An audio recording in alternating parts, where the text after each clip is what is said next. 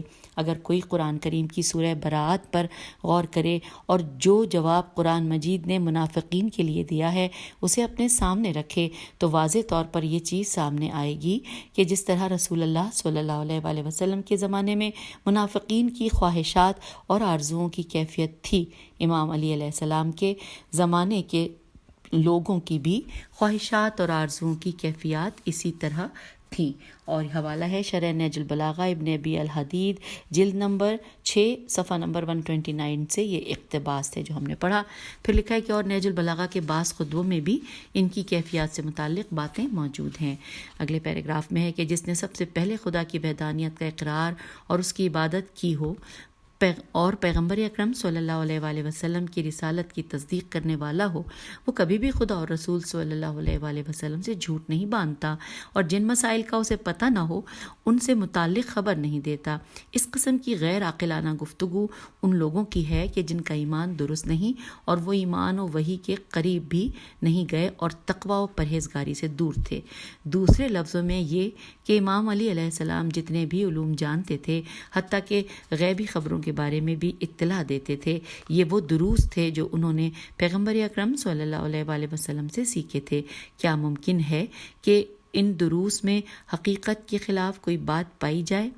جبکہ آپ علیہ السلام پیغمبر اکرم صلی اللہ علیہ وآلہ وسلم کے سب سے بڑے وفادار، سب سے بڑے مخلص، سب سے زیادہ علم و آگاہی رکھنے والے اور سب سے زیادہ تقوی رکھنے والے شاگرد تھے، لیکن منافقین اپنے مادی منافع کے خواستگار تھے۔ ان مسائل سے انہیں کوئی سروکار نہ تھا، کیونکہ یہ مسائل ان کے ناپاک منافع کے خلاف تھے، بلکہ انہوں نے امام علی علیہ السلام کے جملوں کو توڑ مروڑ کر پیش کرنے کی سر توڑ کوششیں کیں۔ امام علیہ السلام اس خطبے اور اپنی گفتگو کے آخر میں فرماتے ہیں انورٹڈ کاما کہ نہیں، خدا کی قسم ایسا نہیں ہے جیسا کہ عقل کے اندھے منافقین خیال کرتے ہیں، بلکہ جو کچھ میں نے کہا ہے وہ حقیقت رکھتا ہے جس سے تم بے خبر ہو اور تمہارے سامنے نہیں ہے، بلکہ تم ایسی باتیں سمجھنے سے قاصر ہو۔ انورٹڈ کاما یہاں پہ کلوز ہوا۔ ساتھ ہی ہے آگے انورٹڈ کاما کہ اس قسم کی باتیں کرنے والوں کی مائیں ان کے غم میں بیٹھیں، اگر ان کے پاس حوصلہ ہوتا تو یہ چیزیں علم و دانش اور معرفت پروردگار کا ایسا پیمانہ تھیں جو مفت میں ان کو حاصل تھا، لیکن ان لوگوں نے ضائع برباد کر دیا اور بہت جلد اس کے بارے میں یہ لوگ جان لیں گے۔ Inverted comma close. پھر لکھا ہے کہ کلمہ لہجت لام ہے جیم تے پر غور کرنے سے معلوم ہوتا ہے کہ اس جملے میں ایسی حقیقتیں اور مطالب پوشیدہ ہیں جو ان کی سمجھ سے باہر تھے۔ آپ علیہ السلام فرماتے ہیں ان جملوں کے مطالب تم پر مخفی تھے، اسی لیے تم نے انکار کیا اور مجھے جھٹلایا۔ تمہاری معلومات کم تھیں اور ناسمجھی کی وجہ سے تم پر یہ راز کھل نہ سکا جسے میں نے پیغمبر اکرم صلی اللہ علیہ وآلہ وسلم سے سیکھا اور اللہ کی کتاب سے استفادہ کیا، چونکہ تم اس کے اہل نہ تھے۔ اس بنا پر تم اس مشہور جملے کا مصداق ہو کہ الناس اعداء ما جہلوا، جس چیز سے لوگ واقف نہیں اسی کے دشمن ہو جاتے ہیں۔ تم لوگوں نے مجھے جھٹلایا اور میری مخالفت کر دی اور دشمنی پر کمر بستہ ہو گئے۔ پھر لکھا ہے ویلو امہی، کہ جملے پر غور کریں تو یہ کبھی بد دعا کے لیے استعمال ہوتا ہے اور کبھی رحم دلی یا حیرت کے لیے آتا ہے۔ نہج البلاغہ کے مفسرین کی طرف سے دو طرح کی تفسیریں ہوئی ہیں۔ کبھی کہا کہ امام علیہ السلام نے ان نااہل لوگوں کے حق میں جو زحمتیں اور مصیبتیں برداشت کی ہیں ان کی ناقدر شناسی پر آپ علیہ السلام نے افسوس کیا ہے، اور کبھی کہتے ہیں کہ اس کلمے سے مراد امام علیہ السلام کی حکومت میں مسلسل ان کی طرف سے منافقت اور فتنہ و فساد کو ہوا دینے پر ان کے حق میں آپ علیہ السلام نے بد دعا کی ہے، اور حالات و واقعات کو دیکھتے ہوئے یہاں پر دوسرے معنی مناسب تر ہیں۔ اب ہم پڑھنے جا رہے ہیں نکات۔ اس میں سب سے پہلے ہیڈنگ ہے کہ سب سے پہلے ایمان لانے والوں میں علی تھے۔ تفصیلات یہ ہیں کہ یہ صرف اس خطبے میں نہیں بلکہ نہج البلاغہ کے بعض دوسرے خطبوں میں بھی تفصیل سے بیان ہوا ہے کہ پیغمبر اکرم صلی اللہ علیہ وآلہ وسلم پر مردوں میں سب سے پہلے حضرت علی علیہ السلام ایمان لائے، اور عورتوں میں سب سے پہلے حضرت خدیجہ سلام اللہ علیہا آپ صلی اللہ علیہ وآلہ وسلم پر ایمان لائیں۔ ان ذکر شدہ مطالب کی تاریخ اور اسلامی روایات سے بھی تائید ہوتی ہے، مگر اہل سنت کے بعض متعصب قلمکاروں نے جیسے کہ کتاب الہدایہ والنہایہ کے لکھنے والے نے ان صریح مطالب سے جو تاریخ اور اسلامی روایات کے مسلمات میں سے ہیں کسی نہ کسی بہانے سے انکار کر دیا، لیکن جیسا کہ ہم نے اوپر اشارہ کیا اس حقیقت کی روایات سے بھی تائید ہوتی ہے اور تاریخ سے بھی۔ پھر لکھا ہے کہ علامہ امینی نے کتاب الغدیر پر جلد سوم میں تقریباً 100 احادیث اس بارے میں اہل سنت کی کتابوں سے نقل کی ہیں، اور ان میں سے بعض احادیث خود رسول اللہ صلی اللہ علیہ وآلہ وسلم سے نقل ہوئی ہیں اور بعض صحابہ سے یا تابعین سے نقل ہوئی ہیں۔ ان احادیث میں سے چند ایک بیان کرتے ہیں۔ سامعین، یہ احادیث پڑھنے سے پہلے میں یہ بھی آپ کو بتا دوں کہ یہ جو کتاب الغدیر ہے اس کے جتنے بھی والیوم ہیں، یعنی کہ اس کے تمام والیوم ہمارے پاس اس یوٹیوب کے اوپر موجود ہیں، اپلوڈ ہو چکے ہیں کاشان بصیرت کے یوٹیوب چینل پر۔ آئیے پڑھتے ہیں۔ اب لکھا ہے احادیث میں سے چند ایک ہم بیان کرتے ہیں۔ نمبر 1 کہ ایک حدیث میں پیغمبر اکرم صلی اللہ علیہ وآلہ وسلم نے فرمایا کہ سب سے پہلے اسلام قبول کرنے والے اور میرے پاس حوض کوثر پر پہنچنے والے علی ابن ابی طالب علیہ السلام ہیں، اور پھر اس کے بعد اسی حوالے سے اس کا حوالہ یہ بھی ہے کہ یہ حدیث حاکم نے مستدرک جلد 3 صفحہ نمبر 136، خطیب بغدادی نے اپنی تاریخ جلد نمبر 2 صفحہ نمبر 81 پر بھی نقل کی ہے۔ اس کے بعد لکھا ہے دوسرے نمبر پہ ابن عباس رضی اللہ نے پیغمبر اکرم صلی اللہ علیہ وآلہ وسلم سے نقل کیا ہے کہ آپ صلی اللہ علیہ وآلہ وسلم نے فرمایا کہ جس نے سب سے پہلے میرے ساتھ نماز پڑھی وہ علی علیہ السلام تھے۔ اس حدیث کو فرائد السمتین باب نمبر 47 میں 4 طریقوں سے انہوں نے نقل کیا گیا ہے۔ پھر لکھا ہے تیسرے نمبر پہ ہے کہ خود امیر المومنین علیہ السلام کی باتیں تمام مسلمین میں قابل قبول ہیں۔ ایک حدیث میں فرماتے ہیں کہ میں خدا کا بندہ ہوں، رسول اللہ کا بھائی اور صدیق اکبر یعنی سب سے بڑا تصدیق کرنے والا ہوں، اور یہ دعویٰ میرے بعد کوئی نہیں کرے گا مگر سوائے جھوٹے اور تہمت لگانے والے کے دوسروں سے 7 سال پہلے میں نے رسول اللہ صلی اللہ علیہ وآلہ وسلم کے ساتھ نماز پڑھی ہے، اور سب سے پہلے آپ صلی اللہ علیہ وآلہ وسلم کے ساتھ نماز میں کھڑے ہونے والوں میں سے میں ہوں۔ اور اس حوالے سے اس کا حوالے میں یہ بھی لکھا ہے کہ اس حدیث کو اہل سنت کی معروف شخصیات نے معتبر اسناد کے ساتھ نقل کیا ہے۔ نسائی نے خصائص صفحہ نمبر 3 پر، حاکم نے مستدرک جلد نمبر 3 صفحہ نمبر 112 پر، ابن ماجہ نے اپنی سنن جلد نمبر 1 صفحہ نمبر 57 پر، تبری نے تاریخ تبری جلد 2 صفحہ نمبر 213 پر نقل کیا ہے۔ اب آئیے چوتھے نمبر پہ پڑھتے ہیں۔ لکھا ہے کہ حضرت امام حسن مجتبی علیہ السلام نے امیر شام کے دربار میں امیر شام اور اس کے طرف داروں کی جانب سے کیے گئے کچھ سوالات کے جو جوابات دیے ان میں سے ایک یہ تھا کہ تمہیں خداوند متعال کی قسم دیتا ہوں کہ کیا تم اس بات کو جانتے ہو کہ علی ابن ابی طالب علیہ السلام سب سے پہلے ایمان قبول کرنے والوں میں سے تھے؟ یہاں پہ سوالیہ نشان۔ اب ساتھ میں اس کا حوالہ ایک اور بھی ہے کہ اس حدیث کو ابن ابی الحدید نے شرح نہج البلاغہ جلد نمبر 2 صفحہ نمبر 101 پر نقل کیا ہے۔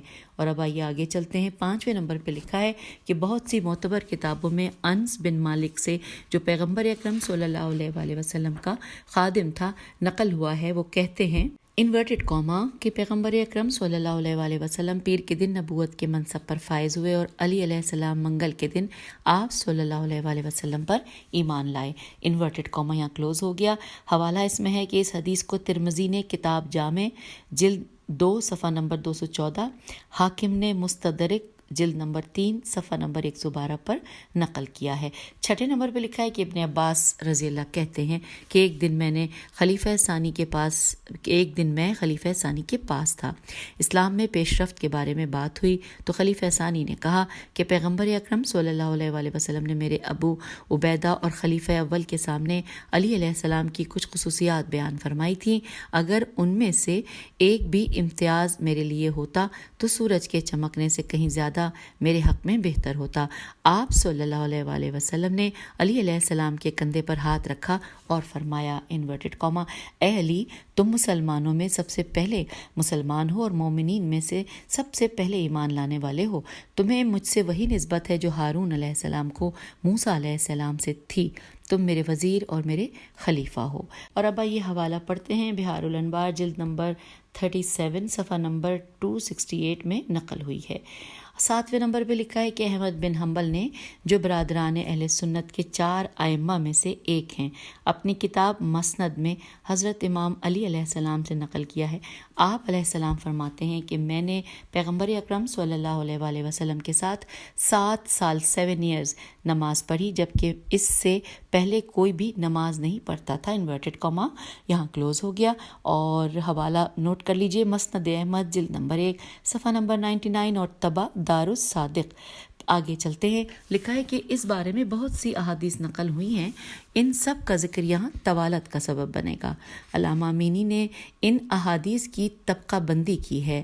بریکٹ میں لکھا ہے کہ احادیث رسول صلی اللہ علیہ وآلہ وسلم، احادیث امام علی علیہ السلام، احادیث امام حسن علیہ السلام، احادیث امام حسین علیہ السلام، صحابہ اور تابعین کے کلمات اور بہت سے وہ اشعار جو معروف شعراء نے اس سلسلے میں کہے ہیں۔ یہاں پر بریکٹ کلوز ہو گیا۔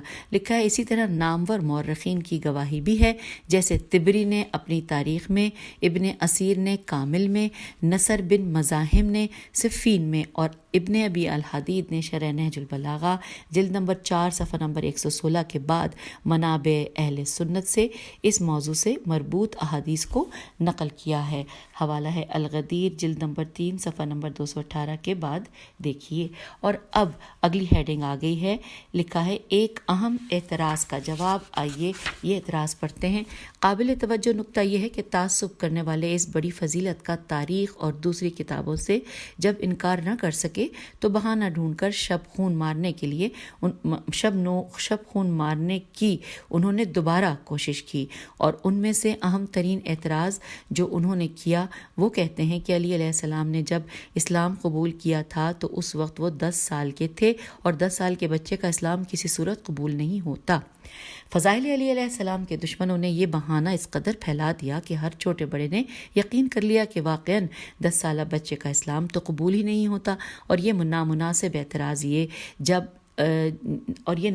اعتراض ہے، جبکہ یہاں مناسب محسوس ہوتا ہے کہ ہم عباسی خلیفہ مامون رشید اور اس دور کے اہل سنت کے علماء میں سے ایک جن کا نام اسحاق ہے، ان دونوں کی گفتگو بیان کریں تاکہ جواب مل سکے۔ اس گفتگو کو ابن عبد ربا نے کتاب عقد الفرائد میں نقل کیا ہے۔ آئیے پڑھتے ہیں۔ مامون نے اسحاق سے پوچھا، بتاؤ جس دن پیغمبر اکرم صلی اللہ علیہ وآلہ وسلم مبعوث برسالت ہوئے اس دن تمام اعمال سے بہتر افضل عمل کیا تھا؟ اسحاق نے کہا، توحید اور پیغمبر اکرم صلی اللہ علیہ وآلہ وسلم کی رسالت کی خالص گواہی تھی۔ پھر مامون نے پوچھا کہ کیا تم کسی کو جانتے ہو کہ جس نے رسول اکرم صلی اللہ علیہ وآلہ وسلم پر اسلام لانے میں پہل کی ہو؟ تو اسحاق نے کہا، کہ علی علیہ السلام اس وقت اسلام لائے جب وہ چھوٹے تھے اور احکام الہی ان پر واجب نہیں ہوئے تھے۔ تو مامون نے پوچھا کہ کیا پیغمبر اکرم صلی اللہ علیہ وآلہ وسلم کی دعوت پر علی علیہ السلام اسلام نہیں لائے تھے؟ کیا پیغمبر اکرم صلی اللہ علیہ وآلہ وسلم نے ان کا اسلام قبول نہیں کیا تھا؟ یہ کیسے ہو سکتا ہے کہ پیغمبر اکرم کسی کو دعوت اسلام دیں اور اس کا اسلام قبول نہ ہو؟ تو اسحاق کے پاس اس سوال کا کوئی جواب نہ تھا۔ حوالہ ہے عقد الفرید جلد نمبر 3 صفحہ نمبر 43۔ آگے چلتے ہیں، پھر بریکٹ انورٹڈ کاما میں لکھا ہے، نہیں مامون نے پوچھا، یہ تو ہم نے پڑھ لیا جی۔ پھر لکھا ہے کہ مرحوم علامہ امینی عقد الفرید کی اس داستان کو نقل کرنے کے بعد مزید کہتے ہیں کہ ابو جعفر اسقافی الف سین کاف الف فے چوٹیے معتزلی متوفی 240 سن ہجری اپنے رسالے میں لکھتا ہے کہ لوگ جانتے ہیں کہ علی علیہ السلام کو سب سے پہلے اسلام لانے کا اعزاز حاصل ہے۔ پیغمبر اکرم صلی اللہ علیہ وآلہ وسلم پیر کے دن مبعوث ہوئے اور علی علیہ السلام منگل کے دن پیغمبر اکرم صلی اللہ علیہ وآلہ وسلم کی نبوت پر ایمان لے آئے۔ اور یہ بات تو سب سے زیادہ مشہور ہے کہ آپ علیہ السلام فرمایا کرتے تھے کہ مجھے دوسروں سے 7 سال پہلے رسول خدا صلی اللہ علیہ وآلہ وسلم کے ساتھ نماز پڑھنے کا شرف حاصل ہے اور میں سب سے پہلے اسلام لانے والوں میں سے ہوں۔ ہم نے اس سے پہلے کسی کو یہ کہتے ہوئے نہیں دیکھا کہ علی علیہ السلام نے اسلام کو ہلکا سمجھا ہے یا یہ کہ علی علیہ السلام نے بچپن میں اسلام قبول کیا ہے۔ تعجب کی بات یہ ہے کہ حضرت عباس اور حمزہ رضی اللہ اسلام قبول کرنے میں حضرت ابو طالب علیہ السلام کو دیکھتے رہے کہ ابو طالب علیہ السلام ایمان لائیں اور تو ہم بھی اسلام قبول کریں۔ ابو طالب علیہ السلام کا فرزند باپ کے انتظار میں نہیں رکا بلکہ رسول اللہ صلی اللہ علیہ وآلہ وسلم کی دعوت اسلام پر فوراً لبیک کہا اور تصدیق کی۔ حوالہ ہے الغدیر جلد نمبر 3 صفحہ نمبر 237۔ آئیے آگے چلتے ہیں۔ پھر لکھا ہے کہ المختصر یہ کہ پیغمبر اکرم صلی اللہ علیہ وآلہ وسلم نے علی علیہ السلام کے اسلام کو قبول کیا اور کوئی اگر ان کے اسلام کی قبولیت اور عمر شریف کو معتبر نہیں جانتا اور کہتا ہے کہ وہ چھوٹے تھے تو حقیقت میں اس نے یہ اعتراض خود پیغمبر اکرم صلی اللہ علیہ وآلہ وسلم کی ذات پر کیا ہے کہ آپ صلی اللہ علیہ وآلہ وسلم نے علی علیہ السلام کے اسلام کو قبول کیا۔ روایات میں یوم الدار کی مشہور داستان میں آیا ہے کہ پیغمبر اکرام صلی اللہ علیہ وآلہ وسلم نے کچھ کھانا تیار کیا اور قریش سے اپنے رشتہ داروں کو دعوت پر بلایا اور انہیں دین اسلام کی دعوت دی۔ فرمایا کہ جس کسی نے بھی میری دعوت کو اسلام کے دفاع کے لیے قبول کیا وہ میرا وصی بھائی اور جانشین ہوگا۔ اس وقت سوائے علی ابن ابی طالب علیہ السلام کے کسی نے بھی ان کی دعوت کو قبول نہیں کیا۔ انہوں نے کہا یا رسول اللہ صلی اللہ علیہ وآلہ وسلم میں آپ صلی اللہ علیہ وآلہ وسلم کی بیعت اور مدد کروں گا۔ اور پیغمبر اکرم صلی اللہ علیہ وآلہ وسلم نے فرمایا کہ تو آج کے بعد میرا بھائی، میرا وصی اور میرا جانشین ہے۔ اب حوالہ ہے کہ اس روایت کی اسناد حدیث یوم الدار کی ذیل میں بطور مشروع آئی ہے، پیام قرآن جلد نمبر 9 صفحہ نمبر 326۔ پھر لکھا ہے کہ کیا کوئی یہ مانتا ہے کہ پیغمبر اکرم صلی اللہ علیہ وآلہ وسلم نے اس دن ایک نابالغ بچے کو جن کے بارے میں اعتراض و بہانہ کرنے والوں کو یہ کہنا تھا کہ ان کا اسلام قبول نہیں کیا تھا، پیغمبر اکرم صلی اللہ علیہ وآلہ وسلم نے انہیں اپنا بھائی، وصی اور جانشین بنایا اور دوسروں کو ان کی اطاعت و پیروی کرنے کا حکم فرمایا؟ اس وقت مشرکین قریش کے سرکردان نے جو دعوت میں موجود تھے ابو طالب علیہ السلام سے کہا کہ آج کے بعد تم اپنے بیٹے کی اطاعت کرو اور تمہیں ان کی پیروی کرنی چاہیے۔ اس بات میں کوئی شک نہیں کہ اسلام قبول کرنے کے لیے حد بلوغ کو پہنچنے کی کوئی شرط نہیں ہے۔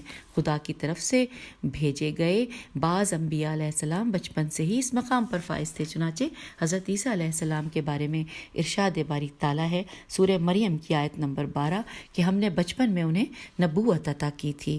پھر اس کے بعد آگے چلتے ہیں، لکھا ہے اور داستان حضرت عیسیٰ میں بھی آیا ہے کہ انہوں نے بچپن میں ہی اپنے توحید پرست ہونے کے بارے میں بات کی تھی، انورٹڈ کاما کہ میں اللہ کا بندہ ہوں اور آسمانی کتاب کے ساتھ مجھے نبی بنا کر بھیجا گیا ہے۔ یہ سورہ مریم کی آیت نمبر 30 کا ہم نے ترجمہ پڑھا۔ اور پھر آخری 4 لائنیں کہ ان میں سب سے اہم تر بات یہ ہے کہ پیغمبر اکرم صلی اللہ علیہ وآلہ وسلم نے علی علیہ السلام کے اسلام کو قبول کیا اور یوم الدار کے دن انہیں اپنا بھائی، وصی اور جانشین قرار دیا۔ بہرحال جو روایتوں میں آیا ہے کہ علی علیہ السلام نے سب سے پہلے پیغمبر اکرم صلی اللہ علیہ وآلہ وسلم کی دعوت اسلام کو قبول کیا اور اس طرح آپ علیہ السلام ایسی فضیلت رکھتے ہیں کہ کوئی اس مقام پر آپ کی برابری نہیں کر سکتا.